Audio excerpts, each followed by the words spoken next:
Kerouac possesses this unique ability to transform the dull into the extraordinary. Better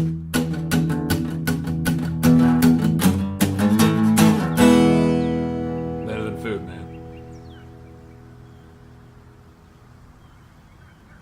Good morning, everyone. Welcome to Better Than Food Book Reviews. I'm your host, as ever, Cliff Sargent. No longer in Florida, now in Detroit. Great to see you. How's it going? Probably wondering what the hell that house was. That was Jack Kerouac's last house in St. Petersburg, Florida. I actually found out that it was 5 minutes away from me. It was basically in the same neighborhood. And he died down the street at the hospital where I would go and go for appointments. So I figured that out, and it inspired me to read On the Road because I'd never read it before. And I was about to go on the road. We spent several days getting up here to Michigan. I thought I might be a little too old for it at the ripe old age of 29, but thankfully not. I was surprised how much I loved it almost immediately. You know, I did a brilliant, stupid thing once, and I hopped on a train because I was walking with this guy. We come to this railroad crossing, and this train comes by, and we have to wait for it to pass before we can continue. And I'm sort of tired of talking with this guy. And so it's going slow enough that I realized I could jump on it, and it's heading in the direction of my house. And so, my house is just a few blocks that way. So I get impatient and I say, you know what, I think I'm gonna take this. And I go up and I hopped on this train, and I think I was on, might have been on a flatbed, climbed up the steps and got on and stood on this flatbed for maybe 3 or 4 blocks. And, or maybe even less than that, I don't know. But this guy just looks at me, he's just watching me go. I'm just like, bon voyage, Tony. I stood on it and looked up at the stars and the cityscape, and it was probably extremely dangerous and stupid, but it was terrific. So then I got off, and I didn't fall, and I was proud of that. I'm not saying you should hop a train or that you should do stupid shit like that, but I did it. The stars were beautiful, and it was fun. It was an event where I wasn't thinking, I was just living in the moment. And it might have been really stupid. It might have been, could have ended up really badly. But it was incredibly exciting. I was just living. I was just experiencing. I was just using what I had around me, or I was just discovering what was around me, what was actually exciting about where I was in that place and time. And that's what this book is about. And it's about doing stupid, dangerous shit like that. Much more dangerous, stupid shit.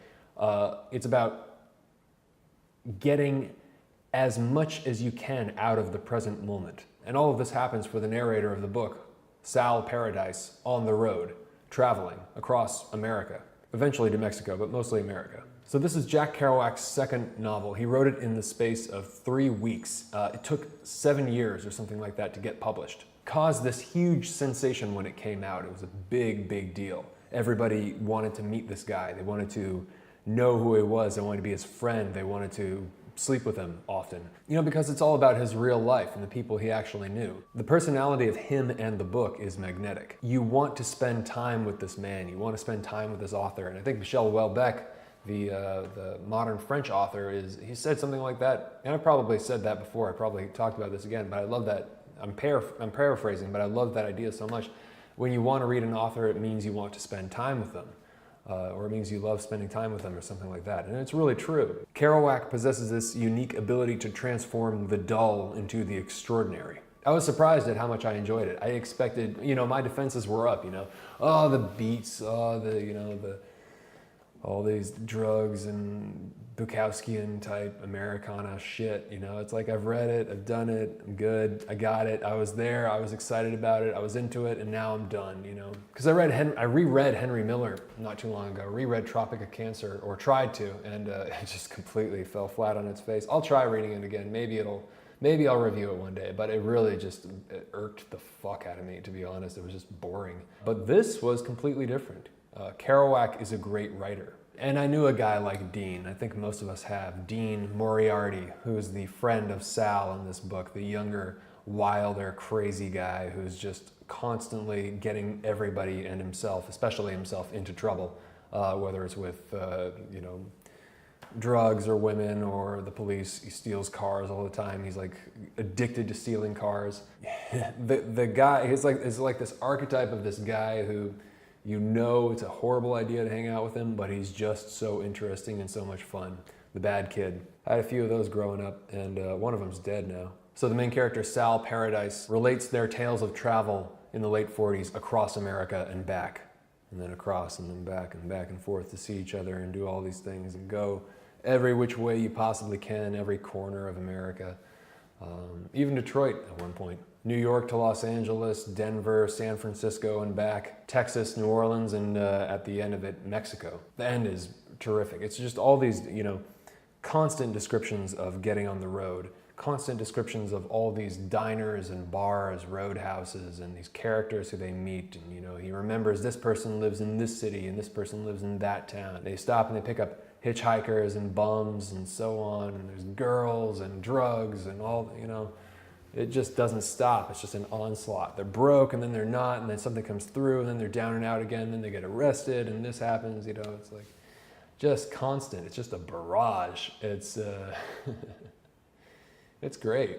But the story focuses around their relationship, around Sal and Dean. Dean is so in love with life, he's constantly in danger of losing it. He's constantly pushing it as far as he possibly can. He just gets high off of it. He's like this buzzing, weird, like ball of energy, like that has no focus or control over itself. His enthusiasm for life is so strong, it's dangerous. He frequently goes into these states of ecstasy where he loses himself and pushes everything as far as it can go, no matter, at the sacrifice of everything, at the sacrifice of the woman he's seeing, of his kids, of his friends, everybody. You know, he just pisses everybody off. He's just compelled. It's so strange. It's just this will of excess energy. I don't know.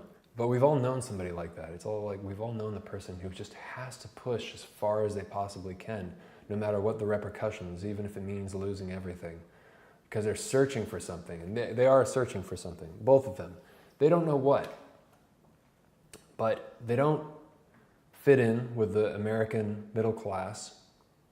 They don't really seem to fit in anywhere. They just seem to be fascinated by other cultures, everything other, you know, jazz and foreign countries and bums or vagabonds and everything that is taboo or off limits. And it's a pretty radical thing to write about this in the 50s. And Dean, as it turns out, is also searching for his father, who was also an alcoholic bum. So again, it's based off of real life, Kerouac's real life and the people he knew. Certain characters are based on real people whom you know, like Allen Ginsberg and William S. Burroughs, and this influential beat character named Neal Cassady. That's who Dean, the troublemaker in the book, is based off of. Neal was a friend of Kerouac's and a major figure in this scene, whom I'd never heard of, and died very young at 42. They both died young, but Neal died young at 42 in Mexico. Dean wrote Kerouac letters, sometimes really long letters, and these letters had this strange stream of consciousness style, unedited, unaffected, unfiltered, all passion and feverish zeal. Kerouac wrote on the road in that style. He borrowed that and developed this whole new way of writing, which is exciting. You know, it's full of energy and speed and intensity. I mean, right from the get-go, the book starts off at 120 miles per hour. Listen to this. I first met Dean not long after my wife and I split up. I had just gotten over a serious illness that I won't bother to talk about, except that it had something to do with the miserably weary split up and my feeling that everything was dead. That's how it starts. And it just goes. It just goes like a jazz song. Like a jazz song. It just like starts and it riffs, and then somebody else comes in, they have a new idea, they go in that direction, and then they go in that direction, and it kind of like dies down for a little bit, and then it comes back, and then it goes, and it goes, and it goes, and it goes, and it goes, and it goes as far as it possibly can, and then everybody's sweating and passing out. And that actually happens in the book. It's incredible, the descriptions of the jazz concerts they go to. Those are my favorite moments in the book, when he's talking about, because Kerouac's a huge fan of jazz, so you have like Dexter Gordon, and he's mentioning Charlie Parker, and he's, you know, the masters, and they go to these jazz clubs in San Francisco, and God, just the descriptions of these guys playing is just incredible. I mean, Kerouac really nails it with those descriptions. Those are the best parts of the book for me, more than anything else. The trip to Mexico near the end is dope, but the jazz concerts, that's worth reading for it in and of itself. Never read anything that described a show so well. And the rest of the book is filled in with these descriptions of characters and parties and landscapes, all these beautiful descriptions of nature. God, he was describing this one part of California that was just terrific. The sun goes down long and red. All the magic names of the valley unrolled, Manteca, Madera, all the rest. Soon it got dusk, a grapey dusk, a purple dusk over tangerine groves and long melon fields. The sun the color of pressed grapes, slashed with burgundy red. The fields the color of love and Spanish mysteries. I stuck my head out of the window and took deep breaths of the fragrant air. It was the most beautiful of all moments. It's great. I would have loved to see California back in the late 40s and 50s. I think that would have been, if I could go back in time in the 20th century, that would have been one of my main things to see, because I think it was probably beautiful. But he was describing Los Angeles, and he's describing the loneliness of that place already. You know, that's interesting to me, because Los Angeles is one of the darkest places I've ever lived, while being one of the physically brightest places I've ever lived. You know, the lighting's beautiful, everything's lit up, everybody's out to be seen. But that city is, the history of that city and what it is now is lonely and dark and pretty fucking bleak. You know, he describes as everybody sort of having this camaraderie in New York through the winters and everything, but Los Angeles has a special thing. I still love it. I still love LA. And I love New York. But it's weird. You gotta try it, right? Everybody's gotta try their hand, because you never know. So yeah, descriptions of the landscape, the thoughts and desires and dreams of this character, everything is magnified.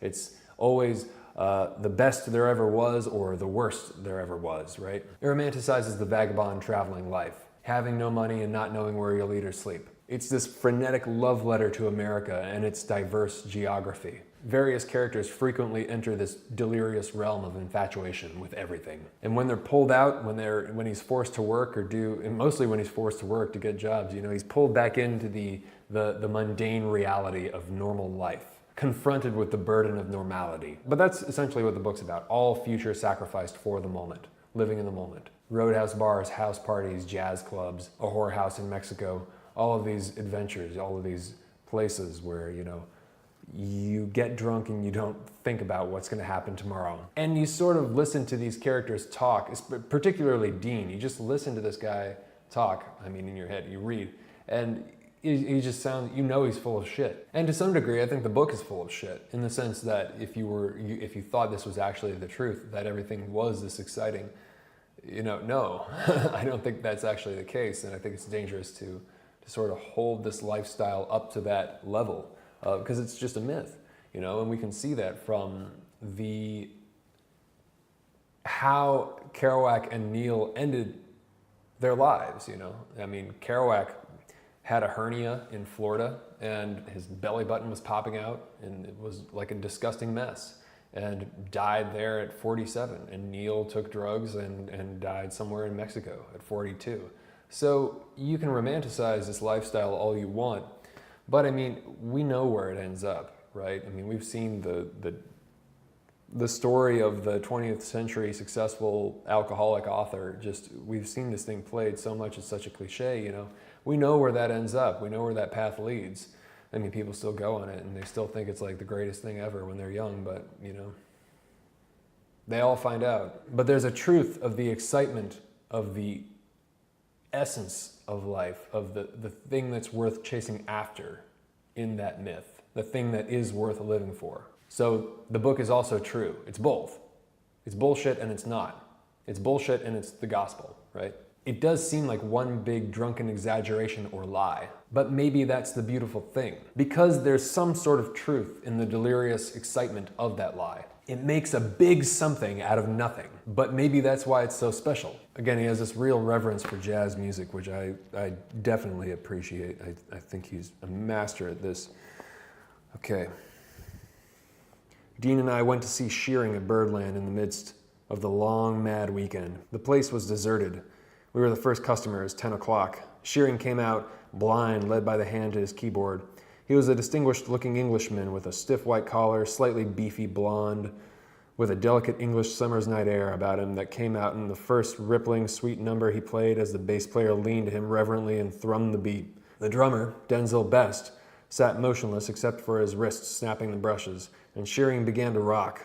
A smile broke over his ecstatic face. He began to rock in the piano seat, back and forth, slowly at first, then the beat went up, and he began rocking fast. His left foot jumped up with every beat. His neck began to rock crookedly. He brought his face down to the keys. He pushed his hair back. His combed hair dissolved. He began to sweat. The music picked up. The bass player hunched over and socked it in, faster and faster. It seemed faster and faster, that's all. Shearing began to play his chords. They rolled out of the piano in great rich showers. You'd think the man wouldn't have time to line them up. They rolled and rolled like the sea.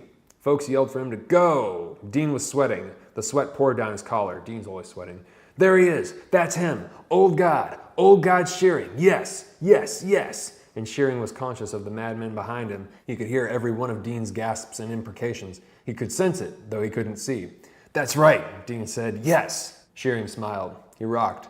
Shearing rose from the piano, dripping with sweat. These were his great 1949 days before he became cool and commercial. When he was gone, Dean pointed to the empty piano seat.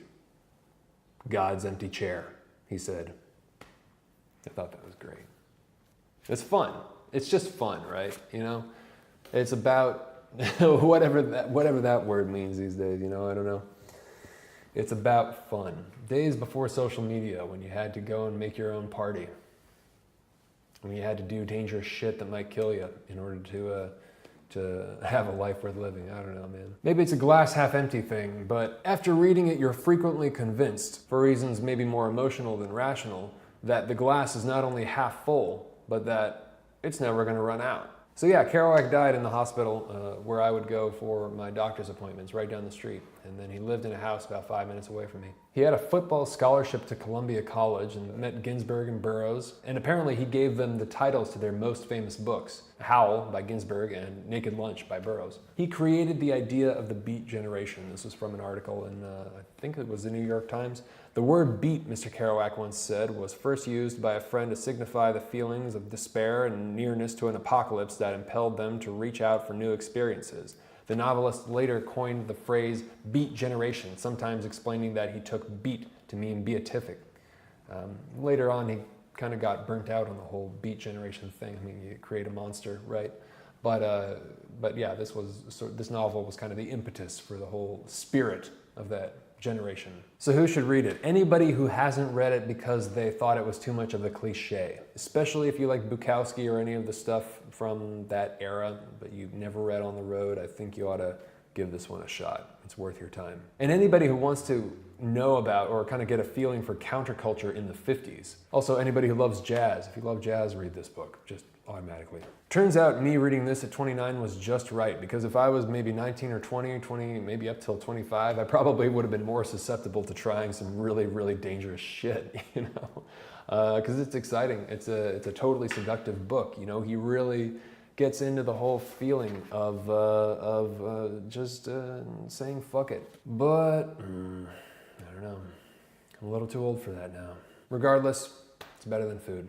Check it out. All right, time for the coffee lottery. For those of you who are new, thank you for watching. The coffee lottery is where I take all of the names of patrons on Patreon who have donated $5 or more per video, and I put them into this mason jar, and I draw out a name, and whoever's name I draw gets sent a copy, a hard copy of the book I'm reviewing, and some coffee roasted by myself. So if you would like to get in on that, you can head over to patreon.com/books-are-better-than-food and donate $5 or more per video. Not only will you get entered into the book and coffee lottery, you'll also get access to patron-only reviews of short stories and all sorts of stuff. Check that out if you'd be so kind.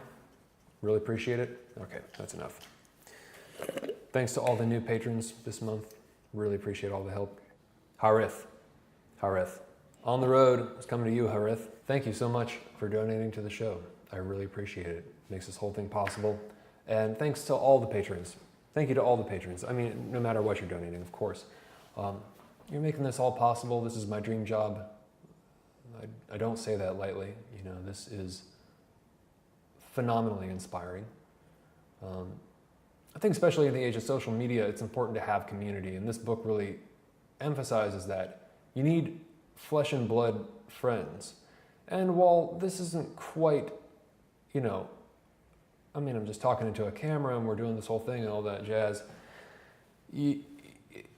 with such niche interests, people bond pretty heavily over it, and I've discovered that doing better than food, and that's really important. And I have a lot of new friends because of it. But I just want to say thank you, because I think that's probably one of the biggest struggles that young people are going to have to face, people my age or younger, in the new, brave new world. It's just loneliness, digital loneliness, So make sure you get FaceTime and you get into a little bit of trouble, not too much, but at least a little bit of trouble with real people, flesh and blood. Make some mistakes. Don't kill yourself and don't kill other people. But that's something I got out of the book, the importance of living real life away from screens. Stuff to think about. Anyways, if you'd hit me up on Facebook and give me a like, I'd really appreciate that. Twitter, Instagram, please follow me on Instagram. I post pictures of all this stuff and what I'm doing, and I really appreciate you watching. I really appreciate it. I hope you enjoy this book. Thank you very much. Please subscribe if you have not already. Hope you're all doing well. It's great to see you as usual. Take care. Have a good night. Talk to you soon. Ciao.